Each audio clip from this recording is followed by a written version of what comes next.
song. It's The Scientist from Coldplay's album A Rush of Blood to the Head.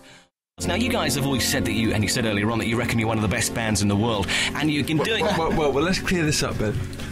We never said that. You just said it! You said it about... But I said that one half of our heads thinks that, and the other half thinks we're the worst band in the world. Okay. So that equals out to being around mid-table.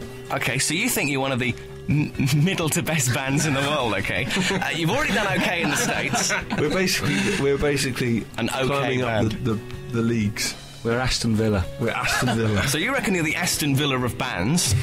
You made good headway in the States. Or the Fulham. They're about 7th, we heard. Oh, okay, we're getting there. So Aston Villa is about the right sort of place. We need a couple of transfers and a good manager. We've got a great manager. Great manager. You're the Arsene Wenger of management. Band management. What we need is to transfer, like, I don't know, Bono in. Yeah. We need to get... Kick me out, sell me to some second league band. Get Bono in on a Bossman ruling. I'll go on the bench just for harmonies. Now, I want to talk about a little bit about the States and how the States perceive you, because the second half of your US tour is in September. Are you kind of up for the global challenge that is trying to sort of continue to break America? Absolutely. Definitely. It's our ambition to play, to get radio stations all over the world to play music that actually is heartfelt. That's one thing.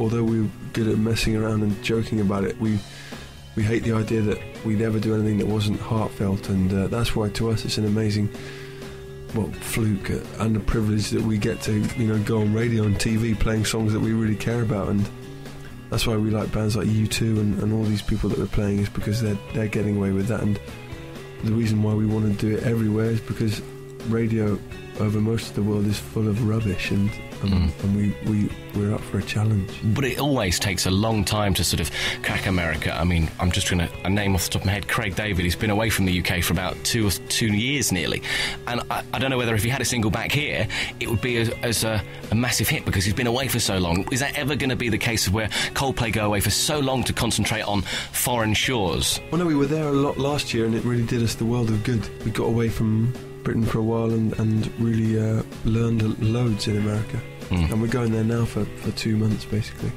We were talking about you being the sort of Aston Villa band here in the UK. Who else would you say is kind of up alongside you here in the country at the moment, or even higher? Who is the Man United? Who are the leads at the moment? Who do you personally admire? Who have you been listening to over the last 12, 18 months? Man United? That's a good question. U2, probably. U2 are Man United. Still? Yeah, but Radiohead are kind of the Real Madrid. You don't see them much, but when they come, they sure do play well. You know what I mean? And Oasis are the cheeky, they're Arsenal or someone, aren't they? What do you think of... No, we can't say that. They're murderers. They've got to be Man City. They've got to be Man City, yeah. In fact, they have just got back in the Premier League. Yeah. So what do you actually think of Heath and Chemistry? Because like you say, they've just got back into the Premier League. I tend to agree with you, having had a long listen to Heath and Chemistry. It really does bring back the true flavour of Oasis for me. I think that Liam's songs on it are some of the best they've ever had. Let's get another song on that you guys have chosen, not from your album, but from one of your own favourites. We have David Bowie with Ashes to Ashes. I think we probably can we, Ben? Yeah, I think we can. Thanks, sir. Right, very quickly, before Coldplay clear off, thank you for hanging around, by the way, for this whole hour. Thanks, appreciate it. Well, it's Friday night, you're going to go and have a few... There's a nice pub next door if you want to leave here at 8 o'clock and go down to the pub. Okay. Why not? Yeah, what do you drink? I know you don't, do you? I take crap. Really? Okay. No. I don't know, what is the question? I was going to ask you, why don't you drink? Why don't I drink?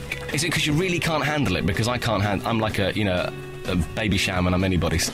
Well, when I used to drink, I used to just be sick all the time, and I was once at a party when I was 17, our best friend Phil's party, and I met this really nice girl, I think she was called Lucy, and we went to the kitchen together, and she was saying something about how's my father, and how's your father? And she said, I want to ask you how your father is, something like that.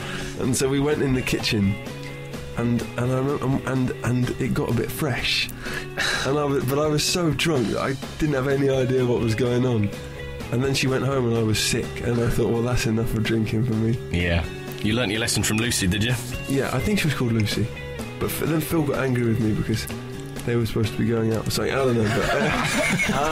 But anyway, so basically the whole evening was a disaster, and I swore that I would never be that pissed again. Quite rightly so as well. Just 'cause it turns me into even more of a twat. Oh, really? Well, listen, we'll leave here in a couple of ticks and we'll go down and you and I can have, I don't know, orange juice or something. But before we go, I want to play one final track from the album. It's a song called Amsterdam because the harmonies are just great on this song.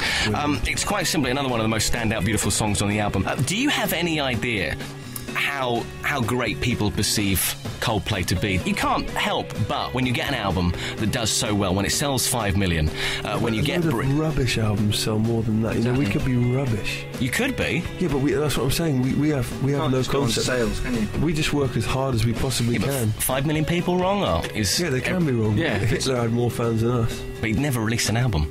That's true. They probably did, actually. Speeches. They probably had speeches on Live at Nuremberg. But he never won a Brit, as far as I'm aware. Oh, well, okay, but do you know what I mean? You know, 5 million people often are wrong. And that's why we'll try with every record we do to prove that they aren't wrong. See what I mean? I'm being quite cryptic, but we don't want to ever... The day we sit round and say we are really great, you know, is the day we are not great at all. Even though what I was saying earlier about us being the best band in the world.